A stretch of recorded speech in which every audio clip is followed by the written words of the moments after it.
诉你多少次了，不要喊我姐夫。姐夫了。行，你随意。就是一招。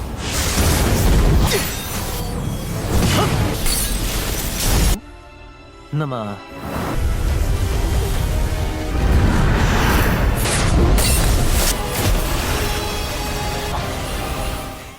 Halo semuanya, selamat datang di Ruang Film. Bagaimana kabar kalian semua? Semoga selalu sehat dan baik-baik saja. Sesuai jadwal, jadi pada hari ini kita akan kembali melanjutkan series Against the Gods episode terbaru, yang mana ini adalah episode yang ke-16. Namun sebelum kita mulai, lebih baik kita lihat lagi apa saja yang terjadi pada episode sebelumnya. Di minggu kemarin, Yunche telah berhasil mewarisi kekuatan dari burung Phoenix, yang mana dia pun mendapatkan kekuatan yang sangat besar. Tidak tanggung-tanggung, Yunche yang baru saja keluar dari tempat ujian langsung melancarkan penyerangan kepada geng iblis hitam dan juga kepada Xiao Jahe. Karena perbedaan kekuatan yang besar, mereka itu sama sekali tak bisa memberikan perlawanan, sampai-sampai mereka langsung meninggoy di tangan Yunche. Selain itu, sebagai pewaris, Roh Phoenix telah meminta dirinya untuk menarik semua kutukan yang ada pada para warga. Kini mereka pun sudah bisa berlatih dengan normal lagi. Setelah semua itu, Yunche dan juga Lanzuero pun mulai melanjutkan perjalanan mereka. Di perjalanan itu, Yunche memanfaatkan kesempatan untuk bobok bareng dengan Lanzuero. Pada awalnya, Lanzuero takut akan diapa-apakan oleh Yunche. Namun lama-kelamaan, dia mulai nyaman dan tidak lagi takut kepada Yunche, karena dia itu sudah percaya kepadanya.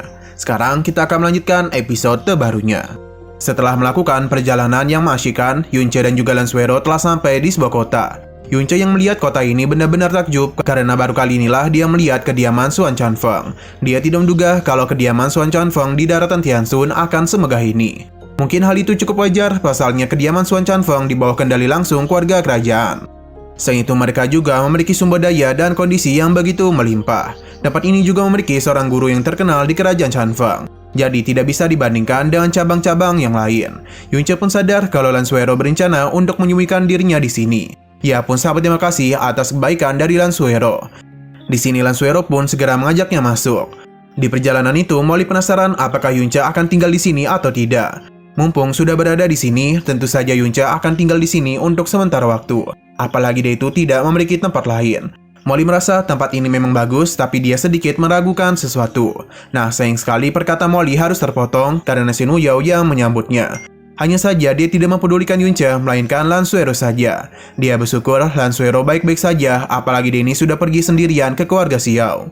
Beruntungnya Lanzuero itu sempat memberikannya pesan, jadi Shen Wuyao pun segera datang kemari untuk menunggu mereka. Sepertinya identitas Lanzuero ini bukanlah orang sembarangan. Pasalnya Shen Wuyao tidak sengaja memanggil ayahnya sebagai raja. Dia pun memberitahu kalau ayah Lanzuero sedang tak baik-baik saja. Meskipun sudah tahu ada yang janggal, tapi Yunche akan tetap tinggal di sini.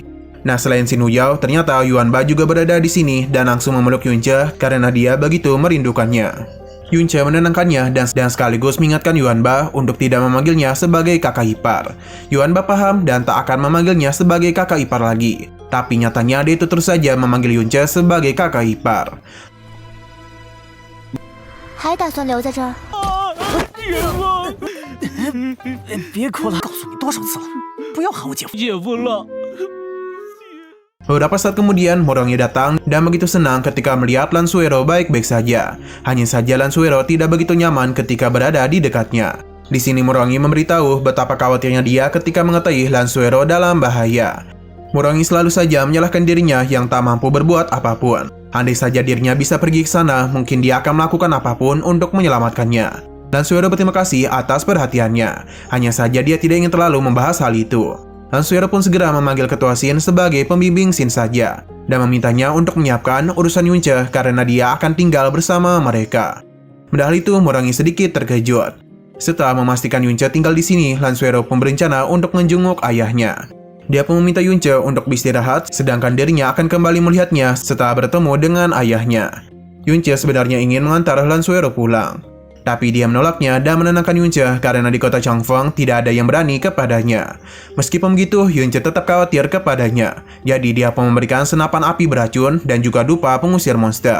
Dan ini Yunche baru yakin kalau orang-orang tidak akan berani melukainya. Melihat pemandangan itu, tentu saja Morongi begitu kesal ketika melihat Yunche yang begitu dekat dengan gadis incarannya. Apalagi ketika itu, tangan lembut Lanzuero berada di dalam genggaman tangan Yunche. Padahal sebelumnya, Lanzuero itu telah menolak genggaman tangan dari Murong. Setelah memastikan semuanya baik-baik saja, Lan Suero pun segera pergi. Morongi langsung saja melampiaskan kekesalannya kepada Yunce karena telah berani memegang tangan lembut Lan Suero. Selain itu dirinya juga penasaran apalagi yang sudah Yunce lakukan selama ini kepada Lan Suero. Yunce memintanya untuk berpikir apa yang telah dilakukan pria dan wanita yang hanya berdua dalam waktu lebih dari sebulan. Padahal itu langsung saja membuat mereka semua terkejut. Bahkan Morongi begitu marah kepadanya dan langsung saja melancarkan serangan. Hanya saja Yunce tidak begitu mudah menahan serangan dari Morongi, yang bahkan dia sendiri tak bisa menarik pedangnya. Pembimbing Shin baru sadar kalau Yunce telah berada di dalam alam gaib lanjutan tingkat ke-10. Perkembangan yang Yunce alami ini tentu saja tidak masuk akal, karena hanya dalam kurun waktu 1 bulan kekuatannya sudah meningkat 2 kali lipat. Morongi yang terus saja kesal kembali melancarkan serangan pedang Suifing. Dalam segi alam gaib tentu saja Morongi tidak akan membuat Yunce kesulitan. Hanya saja dalam segi teknik gaib tentu Morongi lebih unggul. Perkataan pembimbing Shin sepertinya memang adalah benar, karena pada awalnya Yunce itu agak kesulitan. Tapi setelah sedikit beradaptasi, Yunce segera melakukan pergerakan yang begitu cepat untuk menghentikan serangan dari Morongi.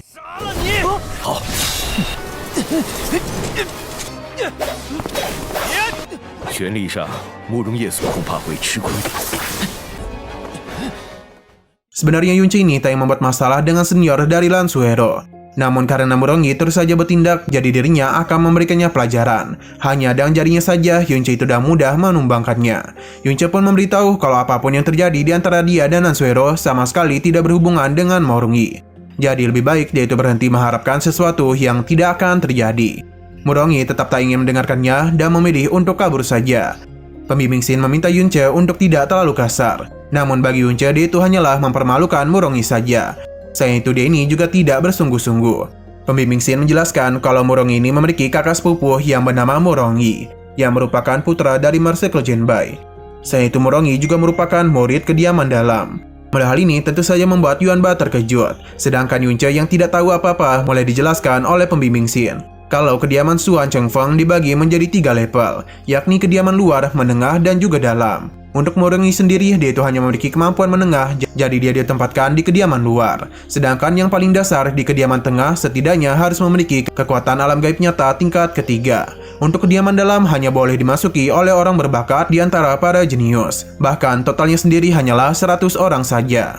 Para murid itu sering disebut sebagai peringkat Tianxuan. Untuk Morongi sendiri berada di peringkat 73 Tianxuan.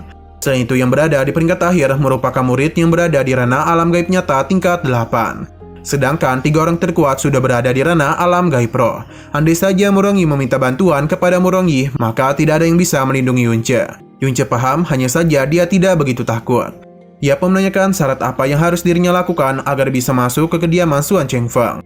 Nah, berhubung tempat ini cukup ketat, jadi untuk bisa masuk kemari, Yunce harus mengikuti tes kekuatan gaib dan juga kekuatan tempur. Pada awalnya, Dekan Shin cukup meragukan kekuatan gaib Yunce. Tapi setelah melihatnya secara langsung, dia pun yakin kalau Yunce bisa dengan mudah melewati setiap ujian dan tak perlu menggunakan hak khususnya.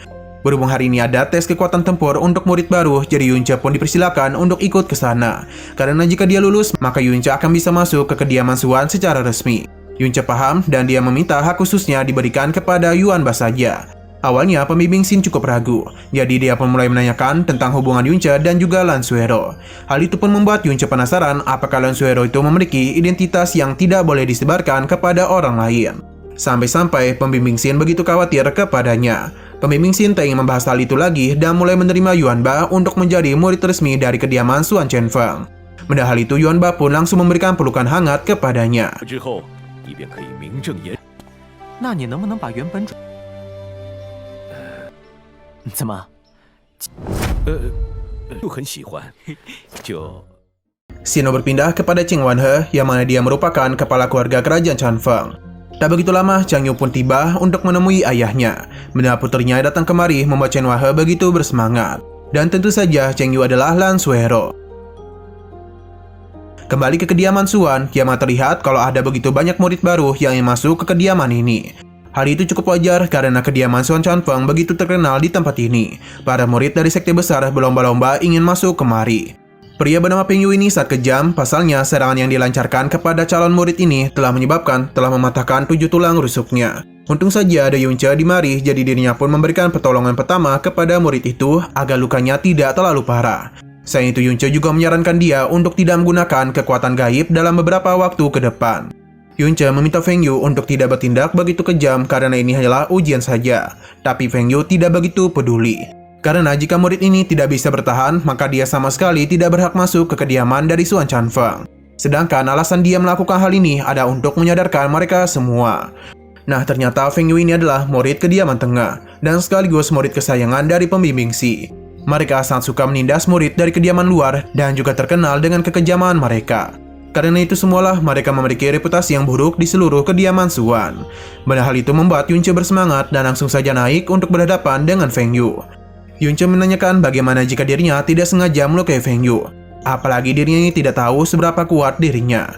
Perkataan Yunce seketika saja membuat Feng Yu tertawa. Pasalnya tidak ada satupun murid ujian yang mampu menyentuh dirinya. Feng Yu yang begitu percaya diri bahkan tidak mempermasalahkan Yunce untuk menghabisi dirinya. Itu pun jika Yunce memiliki kekuatan. Dia juga menjamin tidak akan ada satupun orang yang mempermasalahkan hal itu. Benar semua itu membuat Yunce menjadi semakin senang. Feng Yu yang sombong memberikan 3 kesempatan untuk melancarkan teknik kepadanya. Jika dia bergerak ataupun terluka, maka Feng Yu akan berjalan mundur. Sedangkan jika Yunce gagal, maka dia itu harus pergi dari kediaman Suan Chanfeng dan tidak boleh datang kemari. Yunce sekali lagi mencoba menanyakan keputusan dari Feng Yu. Dari kejauhan, pembimbing Xin meminta si Kongdu untuk menghentikan Yunce, karena dia itu bisa saja masuk ke dalam jebakan dari Feng Yu. Si Kongdu paham dan segera naik ke arena. Melihat kedatangan itu membuat semua orang sangat terkejut. Pasalnya, si Kongdu adalah peringkat 39 Tian Xuan. Selain mereka, pembimbing Xi juga sama terkejutnya. Si Kongdu sejak dulu sudah tahu kalau Feng Yu ini satwa licik karena selalu menyerang para murid yang ingin masuk ke kediaman Suan. Tentu saja tindakan itu sama sekali tidak dibenarkan. Ketika Feng Yu sedang panik, si Kongdu memberitahu Yunce kalau Feng Yu ini berasal dari Wisma Gunung Haotu di barat. Jadi dia itu sangat fokus dalam penyerangan dengan pertahanan. Jika dia tidak bisa menghancurkan pertahanannya dalam satu kali serangan, maka Feng Yu akan melancarkan serangan balik berkali-kali lipat, yang mana hal itu bisa saja menyebabkan luka parah kepada Yunce. Yunce berterima kasih atas kebaikan dari si Kongdu. Hanya saja Feng Yu sudah memberikannya tantangan, jadi tentu dirinya harus menerimanya. Selain itu dirinya juga ingin melihat Feng Yu mempermalukan dirinya sendiri. Tanpa mempedulikan peringatan si Kong, Yunce pun meminta Feng Yu untuk bersiap-siap. Hal itu tentu saja membuat Feng Yu senang dan meminta si Kong untuk keluar dari arena. Para murid yang melihat hal itu yakin kalau Yunce telah membuat kesalahan. Namun mereka tidak tahu kalau sebenarnya Yunce ini memiliki serangan yang jauh lebih kuat dibandingkan dengan pertahanan dari Feng Yu. Dan menggunakan jurus pertama, Yunce pun segera melancarkan serangan. 强强，你随意。就是一招。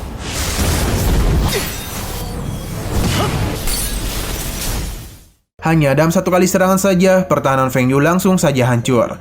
Feng Yu baru sadar kalau dirinya tidak boleh meremehkan Yunce. Hanya saja dia yakin kalau Yunce baru saja menggunakan serangan terkuatnya. Namun tentu saja ini bukanlah serangan terkuat yang Yunce miliki.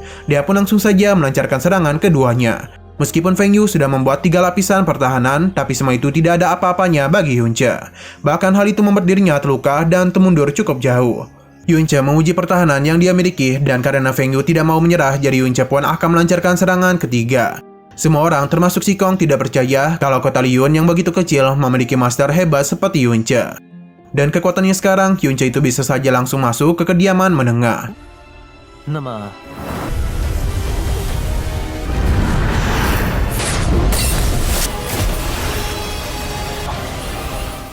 Serangan yang Yunce lancarkan benar-benar membuat Feng Yu kesulitan. Bahkan dia itu sampai menggunakan pelindung darah agar dirinya tidak kalah dari Yunce. Dia pun yakin kalau Yunce tidak akan bisa masuk ke kediaman Suan Chanfeng untuk selamanya.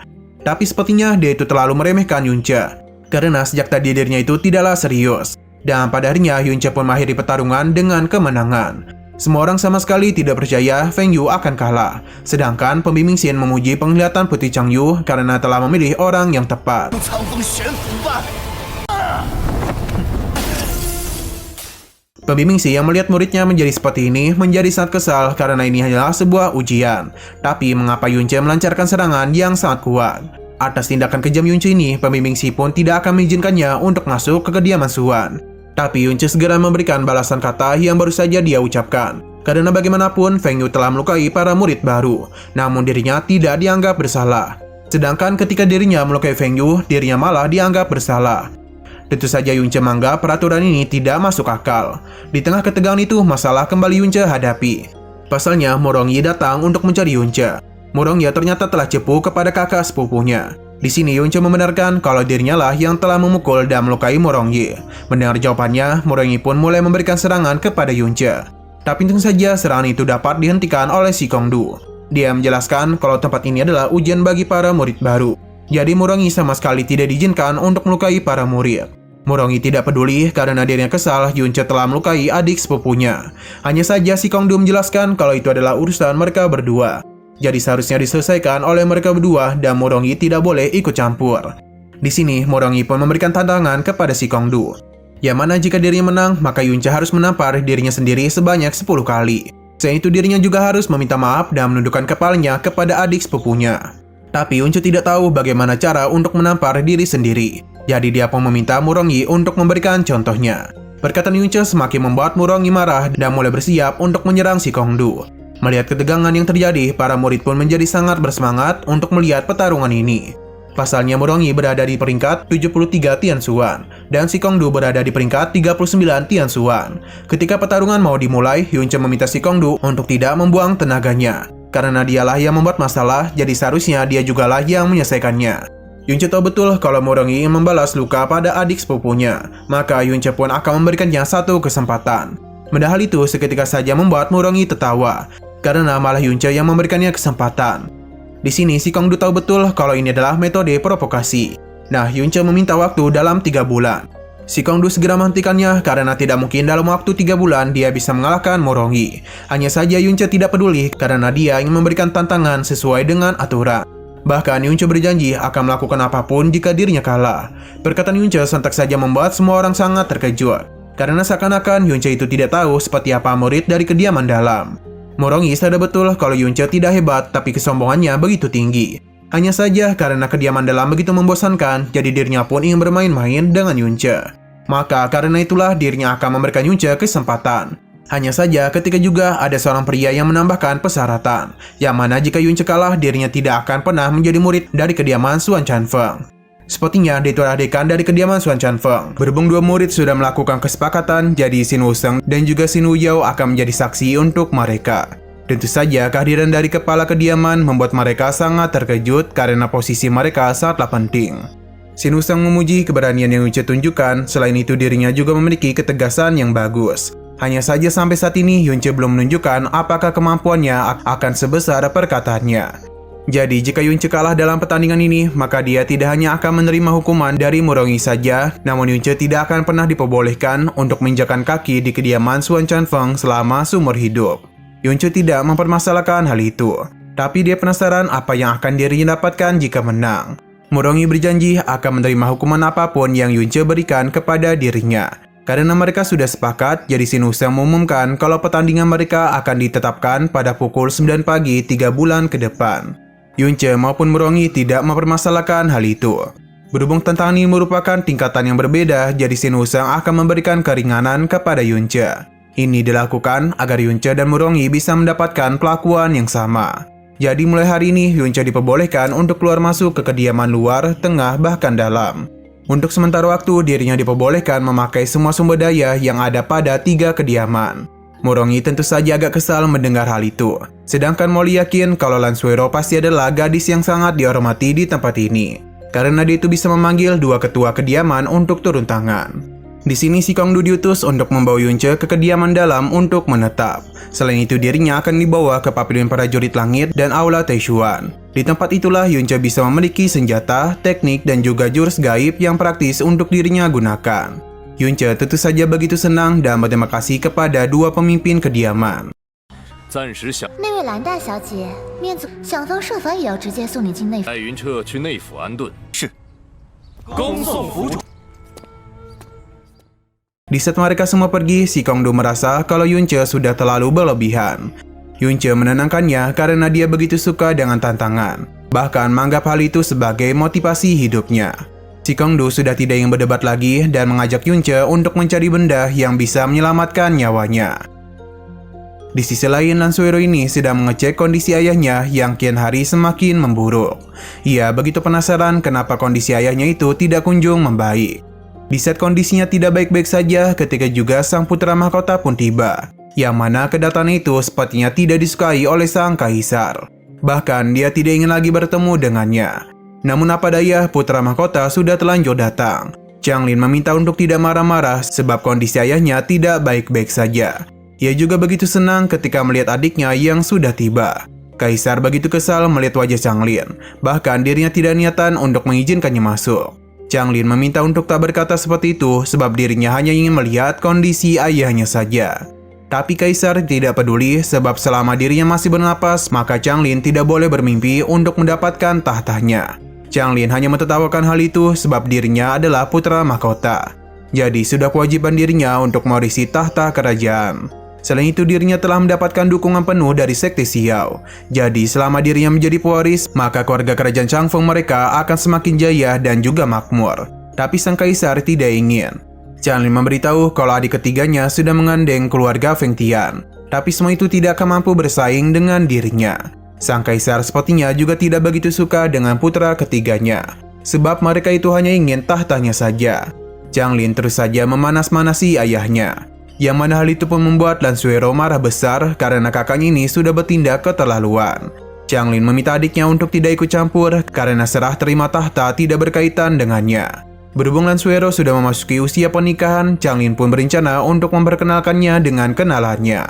Lan Suero yang mendengar semua itu menjadi semakin kesal, bahkan pedangnya itu tepat berada di leher Changlin. Seketika saja hal itu membuatnya panik dan mencoba merevisi perkataannya. Lan Suero tidak peduli dan meminta kakaknya untuk segera pergi meninggalkan mereka. 皇妹说了，你也到了出阁的年纪，给你引荐引荐，也能助皇兄我。 Didain kondisi menjadi semakin berbahaya untuknya, Changlin pun pamit pergi. Dan dia hanya berkata bahwa tujuannya kemari ada untuk melepaskan rindu dengan adik dan juga ayahnya saja. Tapi siapa sangka dirinya malah diperlakukan seperti ini. Lan Suero segera mendekati ayahnya yang sedang batuk parah. Lan Suero meminta ayahnya untuk tidak memikirkan hal itu sebab hal ini hanya akan memperburuk kondisi ayahnya saja. Sang kaisar berharap Lan Suero itu terlahir sebagai pria. Karena dan begitu dirinya bisa memberikan tahta kepada Lan Suero. Kaisar takut jika dirinya meninggoy kerajaan Changfeng mereka akan menjadi boneka orang lain. Yang mana ini tentu saja akan membuat mereka kehilangan harga diri mereka. Jika hal itu benar-benar terjadi, maka sang kaisar tidak akan bisa mati dengan tenang karena harus bertemu dengan para kaisar terdahulu. Lan Suero menenangkan ayahnya karena meskipun dia adalah seorang wanita, namun dirinya akan berjuang dengan sangat keras untuk mencegah jatuhnya kerajaan Changfeng. Hanya saja Changlin sudah bekerjasama dengan sekte Xiao dan pangeran ketiga telah didukung oleh keluarga Feng Tian. Jadi sang kaisar takut putrinya ini tidak akan bisa berbuat apapun. Jika sesuatu yang buruk terjadi kepadanya, sang kaisar meminta Lan untuk pergi meninggalkan kota kerajaan. Karena dia tidak ingin melihat Lan Suero dijadikan sebagai bidak untuk meraup keuntungan dari kakak-kakaknya. Jika ini terjadi kepada putri kesayangannya, sang kaisar tidak akan pernah mati dengan tenang. Lan Suero berjanji hal itu tidak akan terjadi. Apalagi dia yakin penyakit ayahnya akan segera sembuh. Sang kaisar paham, hanya saja dia tidak menduga kalau kerajaan mereka akan ditekan oleh 4 sekte besar. Bahkan mereka ini sangat sulit untuk melawan balik. Ini semua bisa terjadi karena dataran Tianxuan memuja kekuatan gaib. Jika keluarga kerajaan tidak bisa memutar balik keadaan peringkat, maka bisa dipastikan mereka tidak akan bisa keluar dari masa-masa sulit. Lan Suero menenangkan ayahnya sebab dirinya yakin keinginan dari ayah itu akan segera terwujud. Pasalnya dia sudah menemukan seseorang yang bisa menjadi perwakilan keluarga kerajaan untuk mengikuti pertandingan selanjutnya. Dia yakin mereka pasti bisa masuk ke peringkat 100-100. Hanya saja sang kaisar masih belum begitu yakin. Apalagi dia tidak yakin masih bisa bertahan sampai pertandingan selanjutnya. Lan Suero terus saja meminta ayahnya untuk beristirahat. Selain itu, Lan Suero berjanji akan menjenguk ayahnya pada esok hari lagi. Sebelum pergi, Lan meminta Paman Dongfangnya untuk selalu menjaga ayahnya. Paman Dongfang paham dan akan selalu berada di sini untuk melindungi sang kaisar. Lan Suero berterima kasih karena dia hanya bisa mengandalkan Paman Dongfangnya saja. 只怕朕父皇，再来看我。东方伯伯， 就绝不允许任何人伤害。 Setelah semua itu, kita pun dibawa kepada Yunce yang sedang berada di pavilion prajurit langit kediaman Xuan Chanfeng. Tempat ini hanya boleh dimasuki oleh murid kediaman dalam saja, sebab mereka hanya memiliki satu kesempatan saja untuk membeli senjata di tempat ini. Yunce paham jadi senjata yang berada di sini adalah senjata gaib nyata. Itu adalah yang paling rendah, sebab sebagian besar harta di sini adalah senjata gaib tingkat roh. Senjata di tempat ini tidak pernah ditemukan di luar sana. Yunce pun diminta untuk mencari senjata yang dirinya butuhkan. Sebenarnya dalam pertarungan, Yunce tidak pernah menggunakan senjata. Hanya saja si Kongdu memintanya untuk mencari senjata karena sebagai praktisi gaib, senjata merupakan keberadaan yang paling penting untuk mereka. Bahkan jika mereka berada di level yang sama dengan musuh, namun tidak memiliki senjata, maka mereka itu akan kalah. Yunce paham dan saat juga si Kongdu mulai memilihkannya senjata yang pas. Dirinya yakin dengan postur tubuh Yunce, pedang adalah senjata yang cocok untuk dirinya gunakan. Apalagi senjata pedang merupakan senjata paling sering digunakan oleh praktisi gaib. Yunce pun setuju dan dirinya akan mencari yang pas untuk dirinya gunakan. Si Kongdu berusaha untuk mencari senjata, namun tidak ada yang cocok untuk Yunce. Jadi karena itulah dia pun akan mencari senjata yang cocok untuk dirinya gunakan. Yunce yang melihat ke sana kemari menemukan senjata yang menarik perhatiannya. Ini merupakan pedang raja. Pedang ini digunakan oleh jenderal kuno pada ribuan tahun yang lalu, dan pedang ini dirinya mampu menghabisi ribuan musuh dalam peperangan. Ini adalah satu-satunya senjata gaib tanah yang berada di tempat ini. Alasan senjata itu tidak dipilih karena sangat berat yang menyebabkan dia sangat sulit untuk dikendalikan. Setiap mengayunkan senjata ini dibutuhkan kekuatan gaib yang sangat banyak. Jadi daripada menyerang musuh, senjata ini malah menyerang penggunanya dulu. Si Kongdu merasa kalau senjata ini cocok digunakan di medan perang dan bukan untuk duel. Meskipun senjata ini memiliki begitu banyak kekurangan, tapi sepertinya Yunce sangat tertarik dengan pedang itu. Dirinya pun berusaha untuk mengangkat pedang ini yang bahkan si Kongdu sendiri begitu terkejut. Karena ada yang mampu mengangkat pedang ini sampai pada tahap itu. Namun pada akhirnya Yunce tidak kunjung berhasil.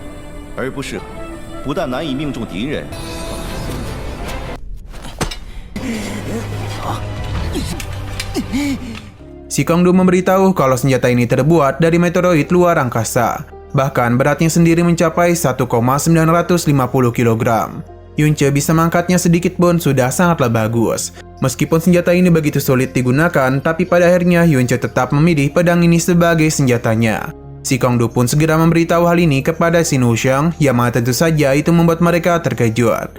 Xin Wuyao juga ingat kalau Yunce tidak ahli dalam menggunakan senjata. Lantas mengapa dirinya memilih senjata pedang raja ini? Mereka pun menjadi semakin tertarik kepada Yunce.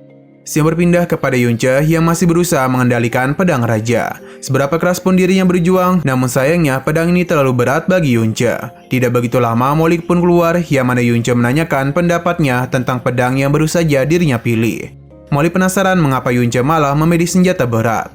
Sebenarnya Yunce tidak begitu yakin pada senjata ini. Namun ketika menyentuhnya, dirinya itu bisa merasakan perasaan misterius, dan dengan senjata itu dirinya mulai yakin kalau senjata inilah yang cocok untuk dirinya gunakan. Yunce merasa kalau ini adalah pedang pelindung. Jadi dirinya pun diminta untuk mengikuti kehendak dari pedang ini. Seketika saja Yunce pun berhasil mengangkat pedang itu. Dirinya juga memberitahu ketika pedang itu diayunkan, ribuan pasukan tidak akan bisa mendekati dirinya. Dia bahkan mampu menggunakan senjata ini dengan combo serangannya. Jadi selama bisa melindungi orang lain dengan pedang itu, maka tidak akan ada yang bisa menghentikan dirinya dalam menggunakan pedang super besar ini. Selain itu, Yunce akan menjadikan orang-orang yang dirinya lindungi tidak akan bisa dilukai lagi. Yunce tidak peduli harus berlatih seumur hidup, dirinya akan tetap menggunakan pedang ini untuk melindungi segalanya. Perkataan Yunce itu sama persis dengan perkataan kakaknya Molly. Yunce pun menanyakan apakah kakak Molly juga menggunakan pedang berat ini. Molly ingat betul ketika kakaknya mengangkat pedang besar, dirinya juga mengatakan akan menjadi pedang pelindung bagi dirinya dan juga ibu mereka. Selain itu dirinya berjanji akan melindungi kampung halaman mereka sampai dirinya meninggoy. Molly pun mulai mengingat betapa tampannya kakaknya ketika mengayunkan pedang berat di medan perang. Saat itu dirinya yakin kalau kakaknya bisa melakukan apapun dengan menggunakan pedang itu. Mendengar cerita dari Molly, Yunce yakin kalau kakaknya itu pasti adalah pria yang sangat hebat. Yunce pun saat ingin berteman dengannya. Di sini Molly memastikan apakah Yunce akan tetap memilih jalan pedang besar ini sebagai senjatanya. Dia meminta Yunce untuk bersumpah agar tidak menyesali pilihannya selama seumur hidupnya. Karena Yunce sudah membuat keputusan, maka tentu saja dirinya tidak akan pernah mengubahnya. Setelah mendengar keputusannya, Molly berjanji pada besok pagi dirinya akan mulai melatih Yunce bagaimana cara menggunakan teknik hukum pembantaian. Karena Yunce belum tahu, jadi Molly menjelaskan kalau teknik itu berasal dari ilmu terlarang Dewa Huang. Jurus gaib Dewa Sejati Bahari ini sangat mirip dengan teknik Dewa Iblisnya. Ketika itu kakaknya Molly mengambil risiko besar di tempat peninggalan pasukan Serigala Langit hanya untuk menemukan teknik hukum pemberesan dan kitab dewa Serigala Langit. Dengan tekad besar yang dirinya miliki, kakaknya itu mampu melatih semuanya. Dan begitu jugalah dia bisa menguasai pedang berat dan mengalahkan ribuan pasukan. Teknik itu dimulai dari darah manusia, otot, kulit, rambut, dan hukum kekuatannya sendiri adalah mengubah tubuh manusia panah menjadi tubuh dewa. Sayangnya, teknik hukum pembantaian ini memiliki 12 tingkatan. Asalkan Yunce berhasil mencapai tingkat pertama, akan mudah mengendalikan pedang berat ini. Meskipun pedang raja memiliki total berat hampir mencapai 2000 kg, namun tingkat pertama teknik hukum pembantaian sudah bisa membuat kekuatan lengan Yunce bertambah 1,500 kg. Tingkat kedua adalah 4 kg. Jika hal itu berhasil, maka Yunce tidak perlu mengaktifkan roh iblis untuk mengalahkan musuh yang berada di tingkat yang sama. Tapi jika berhadapan dengan musuh yang lebih kuat dengan bantuan roh iblis, Yunce akan memiliki kekuatan lebih tinggi dari musuhnya. Dari semua itu tentu saja membuat Yunce senang.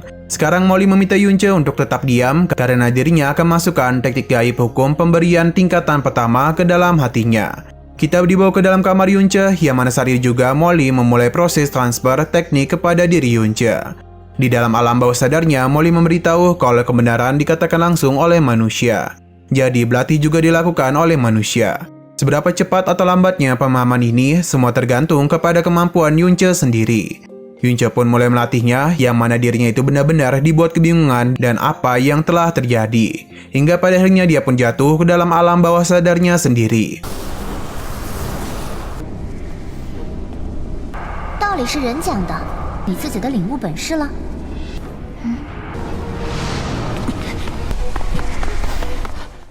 Ini sudah menandakan kalau teknik hukum pembantaian sangat sulit untuk dilatih. Bahkan jenis seperti kakak Molly saja membutuhkan waktu 33 hari hanya untuk memahami saja. Sedangkan Yunce yang baru saja sebentar malah ingin melakukan penerobosan. Tidak begitu lama, Lansuero pun muncul, yang mana dia datang untuk mengunjungi Yunce. Kedatangannya kemari membuat Yunce senang. Di sini Lansuero sudah tahu kalau Yunce telah menjadi murid resmi dari kediaman Suan Chanfeng. Bahkan dia itu bisa masuk ke kediaman dalam. Yunce merasa ini bisa terjadi berkat bantuan dari Lansuero. Hanya saja Lansuero masih kebingungan mengapa Yunce itu membuat janji 3 bulan dengan Murongi. Yunce menenangkannya sebab dirinya akan mempertanggungjawabkan janjinya. Lansuero lega mendengar kepercayaan diri dari Yunce. Dia pun memberikan giok telepati kepadanya. Jika ada hal yang penting, Yunce itu bisa segera memanggil dirinya ataupun pemimpin Xian. Yunce sangat berterima kasih kepada pemberian dari Lansuero. Hanya saja di sini sempat terjadi sedikit kecanggungan di antara mereka. Di sini Lansuero memutuskan untuk pergi. Hanya saja Yunce mencegahnya karena dirinya merasa Lansuero sedang mengalami masalah. Lansuero memberitahu kalau ayahnya itu sedang kurang sehat. Padahal itu Yunce menenangkannya sebab dirinya adalah tabib yang sangat hebat. Jadi Lansuero hanya perlu membawa dirinya saja dan dia yakin ayah Lan akan dirinya sembuhkan. Hanya saja Lansuero merasa kalau ayahnya akan segera sembuh. Jadi dirinya meminta Yunce untuk fokus dalam berlatih saja. Melihat Lansuero yang pergi, Yunce ini tak bisa mencegahnya. Dia berpindah ke sebuah tempat yang mana Chu Yuchen dari Istana Dewa Awan Es secara perlahan mulai melakukan penyusupan. Untuk sekarang kita tidak tahu apa yang sedang dia lakukan. Dan keesokan harinya, Yunce ini dibawa ke sebuah tempat yang mana si Kongdu memberitahu kalau ini adalah Menara Joshua. Di bawah kediaman dalam terdapat sebuah nadi gaib alami yang begitu langka. Pusatnya sendiri berada tepat di bawah Menara Joshua. Bisa dikatakan kalau tempat inilah yang memiliki energi gaib yang paling kuat. Jika Yunce berlatih di sana, maka dirinya akan mengalami perkembangan yang jauh lebih cepat dibandingkan dengan dunia luar. Yunce cukup terkejut karena sumber daya dari kediaman dalam tidak bisa dibandingkan dengan kediaman tengah, apalagi kediaman luar. Selain Menara Joshua, si Kongdu akan memperlihatkan satu barang lagi kepada Yunce. Dia yakin Yunce pasti akan sangat tertarik melihat hal itu. Di dalam sana terdapat sebuah kristal besar yang menyalurkan semua energi gaib. Yunce menebak kalau ini adalah peringkat Tianxuan. Hal ini cukup jelas dengan daftar nama para murid yang tertulis di kristal itu. Di sini Yunce berhasil dibuat terkejut pasalnya ada murid yang masih berusia 17 tahun namun sudah berada di peringkat kedua alam gaib roh. Murid itu berasal dari keluarga Feng Tian. Si Kongdu membenarkan hal itu dan namanya adalah Feng Yuchen. Dia adalah putra bungsu dari pemimpin keluarga Feng Tian saat ini, yakni Feng Duhun. Yunce pasti bertanya-tanya kenapa tuan muda dari 4 sekte besar bisa menjadi murid di kediaman Suan Chanfeng. 这不就是玄镜二的？他是的儿子。Karena mereka sedang membahas hal ini, jadi si Kang Du akan menjelaskan beberapa hal yang harus Yunce hindari. Feng Zhuqian memang sangatlah berbakat, hanya saja dia memiliki sifat yang tidak bagus. Rumornya ketika dia kalah dari kakaknya yakni Feng Zhubi, Feng Zhuqian keluar dari keluarga karena marah. Ia pun memilih untuk menjelajahi dunia hingga pada akhirnya diundang untuk masuk ke kediaman Xuan Chanfeng oleh pangeran ketiga Xuan. Ini bisa terjadi karena sang kaisar sedang sakit parah, yang menyebabkan kerajaan menjadi tidak stabil. Saat ini para pangeran sedang saling berebut kekuasaan. Jadi sangat wajar hal ini berdampak kepada kediaman Xuan Chanfeng. Si Kang Du yakin kalau Yunce pasti sudah tahu alasan pangeran ketiga mengundang Feng Zhuqian kemari. Keributan yang kemarin Yunce timbulkan telah menarik perhatian berbagai pihak, apalagi Yunce itu telah dibawa kemari oleh Lan. Si Kang Du pun meminta dia untuk selalu berhati-hati. Di sini si Kang Du mulai mempersilakan Yunce masuk ke dalam menara Jusuan ruang Xuan. Baru saja masuk, Yunce itu sudah dikelilingi oleh asap yang tebal. Molly pun keluar untuk memberitahu kalau tempat ini terisolasi dari dunia luar dan dipenuhi oleh energi gaib. Dan level Yunce sekarang, maka tempat ini akan menjadi tempat latihan yang bagus.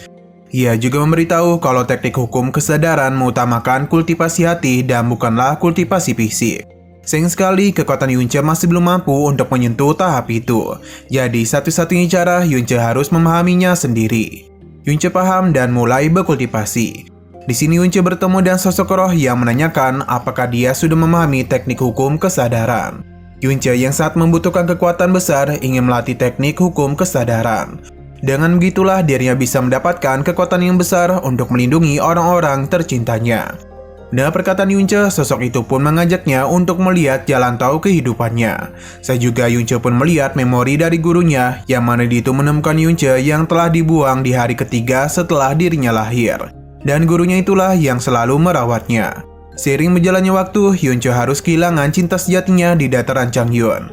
Kematian dari gadis tercintanya ada hal yang paling menyakitkan yang pernah Yunce rasakan. Selain itu, Yunce juga diperlihatkan dengan potongan ingatan ketika dirinya terakhir berada di daratan Changyun.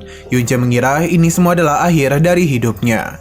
Namun siapa sangka dirinya malah bangkit kembali dan masuk ke dalam tubuh orang lain. Yunce yang tiba di dataran Tianxuan mulai menjalani kehidupan barunya. Hanya saja kali ini dirinya benar-benar tidaklah berguna. Yunce terus saja ditertawakan oleh banyak orang. Sosok ini pun menanyakan apakah jalan yang telah Yunce ambil. Semua kenangan ini benar-benar membuat Yunce menderita. Sosok itu pun kembali menanyakan seberapa banyak reinkarnasi yang harus Yunce lakukan agar bisa lepas dari nasib malangnya. Sosok itu pun menunjukkan jalan tahu yang cerah untuk Yunce ambil. Dia pun diminta untuk masuk ke dalam pintu agar dirinya bisa lepas dari jalan tahu yang terus membuatnya menderita. Melihat semua teman-temannya yang berada di balik pintu itu sempat membuat Yunce goyah. Hanya saja dirinya pun sadar kalau ini semua hanyalah ujian saja. Maka karena itulah Yunce pun kembali bermeditasi. Dirinya juga tidak peduli dengan nasib yang selama ini dia alami. Karena semua itu sudah terjadi, maka sangat sulit untuk Yunce ubah. Hanya saja dirinya sudah belajar banyak tentang masalah ini. Maka karena itulah dia akan menjadikan orang-orang yang melukainya sebagai pendorong tekadnya. Jika mereka bisa mengubahnya menjadi seperti ini, maka Yunce juga bisa mengubah mereka. Dia mulai beranggapan kalau segala sesuatu di dunia ini bisa dirinya gunakan, maka Yunce juga bisa menciptakan segalanya. Dia pun mulai mengira kalau kesadaran adalah jalan tahu itu sendiri. 是一条康庄大道，对你的不。因为我生才救了我，我也在改正。他们充斥了我的情，我也可造就万物。 Sosok roh ini benar-benar terkejut dengan betapa cepatnya pemahaman dari Yunce. Berhubung dirinya sudah menyadari hal itu, maka mulai sekarang segala hal di dunia bisa digunakan olehnya. Saat ini semua roh di dunia ada karena kehadiran dari Yunce. Ia meminta Yunce untuk mengejar jalan taunya dan juga kesadaran yang akan menjadi miliknya. Molly begitu terkejut pasalnya Yunce hanya membutuhkan waktu 3 hari untuk bisa memahami teknik hukum kesadaran. Yunce sendiri tidak sadar kalau ini sudah 3 hari. Molly menjelaskan kalau Yunce baru saja sampai pada tahap pertama. Di saat dia benar-benar memahami tingkat pertama, maka dirinya akan tahu seberapa kuat teknik hukum kesadaran. Yunce yang baru saja berdiri mulai merasakan sakit di kepalanya. Ini cukup wajar pasalnya Yunce telah menghabiskan begitu banyak energi roh dan kekuatan rohnya. Bisa dikatakan kalau level energi Yunce masih terlalu rendah dalam memahami teknik hukum kesadaran. Dia hanya perlu menunggu untuk mengisi kembali kekuatannya. Namun jika Yunce bisa menemukan kristal iblis pembakar darah dari alam gaib langit, maka ini akan membantu Yunce dalam meningkatkan energinya. Tentu saja untuk mencari benda langka ini sangat sulit untuk Yunce lakukan. Xiao berpindah kepada si Kongdu yang memberitahu kalau sejak Yunce masuk ke Menara Yusuan, dirinya itu tidak pernah keluar. Ini tentu saja membuat para tetua terkejut. Mereka pun baru sadar kalau Yunce memang dipilih karena dirinya berbakat dan juga rajin. Maka tidak heran ini bisa dirinya lakukan. Hanya saja tetua si naga ragu dengan sifat menyeleneh dari Yunce. Dia takut Yunce akan hancur karena dirinya tidak mau kalah. Xin Wuxiang menenangkannya sebab dirinya yakin Yunce tidak akan mengecewakan mereka. Hari demi hari pun terus berlalu, yang mana Yunce terus saja berlatih di dalam Menara Yusuan. Setelah melakukan pelatihan yang cukup lama, Yunce pun mulai mengalami perkembangan. Hanya saja kekuatan roh gaibnya tidak bisa mengendalikan energi gaib. Jika terus dibiarkan, maka Yunce ini akan meledak. Untung saja ketika itu darah Fanny keluar untuk memberikan bantuan kepada Yunce.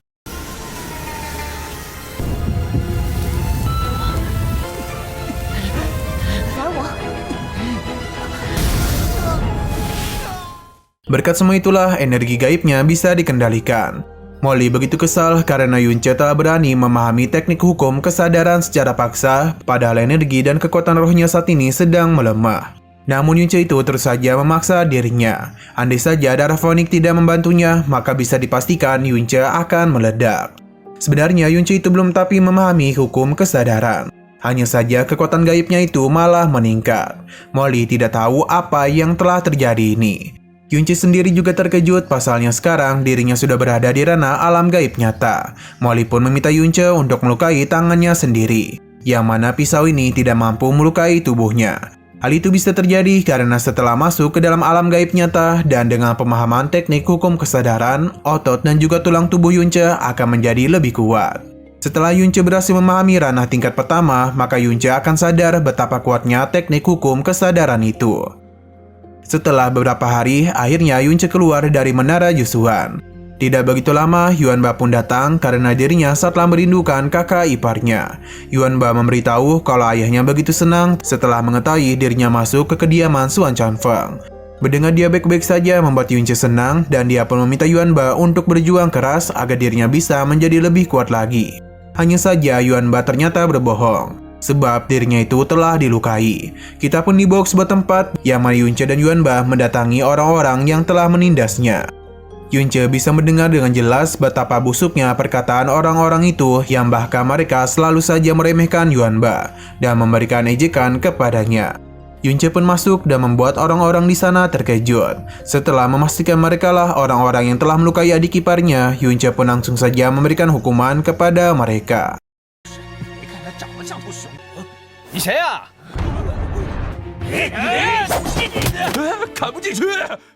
Dengan sangat mudah Yunce itu menghajar mereka, bahkan senjata yang mereka gunakan tidak mampu melukai tubuhnya. Salah satu pria memberikan ancaman kepada Yunce dan memberitahu kalau ayahnya adalah pengurus dari Kamar Dagang Heyu. Jadi jika terjadi sesuatu kepadanya, maka Kamar Dagang Heyu tidak akan pernah melepaskan Yunce. Yunce baru ingat kalau kota ini juga memiliki Kamar Dagang Heyu. Dia pun masih belum percaya dengan perkataan dari pria ini. Hingga dia pun menunjukkan sebuah token yang menandakan kalau dirinya memang berasal dari Kamar Dagang Heyu. Selain kediaman Xuan Chanfeng, Kamar Dagang Heyu juga memiliki kekuatan yang besar di kota ini. Hanya saja itu semua tidak membuat Yunce takut dan malah mengambil tokennya, sebab dirinya membutuhkan hal itu untuk mencari kristal iblis pembakar darah. Setelah memberikan hukuman kepada orang-orang itu, Yunce pun keluar menemui Yuanba. Dia sangat terkejut karena orang-orang ini dan mudah Yunce kalahkan. Yunce pun meminta Yuanba untuk menjadi lebih kuat lagi meskipun lawannya lebih kuat, tapi Yuanba harus berani dan menunjukkan kalau dirinya tidaklah lemah. Mendengar perkataan Yunce membuat Yuanba sadar kalau selama ini dirinya sudah salah. Dirinya pun berjanji tidak akan melakukan hal ini lagi. Yunce meminta Yuanba untuk beristirahat dulu. Dia penasaran mengapa Yuanba begitu penakut padahal dirinya memiliki nadi dewa kaisar tirani. Molly merasa kalau kekuatan nadi dewa Yuanba masih belum bangkit. Jika saja Yuanba mampu membangkitkannya, maka dirinya bisa menjadi kaisar yang kuat. Hanya saja untuk bisa membangkitkan nadi dewa kaisar tirani, Yuanba harus memiliki hati penguasa dan keinginan dari sang kaisar. Jika tanpa semua itu, maka Yuanba hanya akan membuang potensi dari nadi dewanya saja. Bisa dikatakan kalau saat ini nadi Dewa Yuanba hanya akan menjadi beban untuk dirinya saja. Jika terus dibiarkan, maka akan sangat sulit bagi Yuanba untuk naik ke alam gaib lanjutan. Dan semua itu membuat Yunce benar-benar terkejut. Shino berpindah ke kamar dagang Heyu, yang mana Yunce langsung menanyakan harga dari kristal iblis pembakar darah ini. Penjaga toko Xiao agak terkejut karena Yunce bisa mengetahui isi dari kotak itu. Yunce memberitahu kalau dirinya pernah menyentuh kristal itu, jadi dirinya bisa merasakan hawa unik darinya. Jadi meskipun kotak ini menghalanginya, tapi Yunce masih bisa merasakan auranya. Xiao memberikan pujian kepadanya, hanya saja kristal iblis pembakar darah itu sangat langka. Jadi ini hanya untuk anggota kamar dagang saja. Yunce pun mengeluarkan token keluarga yang membuat dirinya bisa membawa kristal itu tanpa kesulitan. Di perjalanan itu, Yunce berpapasan dengan Chu Yuchen, yang mana dia itu terus saja mengawasinya. Hal ini pun membuat Molly kesal karena Yunce tak bisa mengalihkan pandangannya kepada seorang wanita cantik. Molly pun mengingatkan untuk menjauhinya sebab Yunce dan Chu Yuchen bagikan langit dan bumi.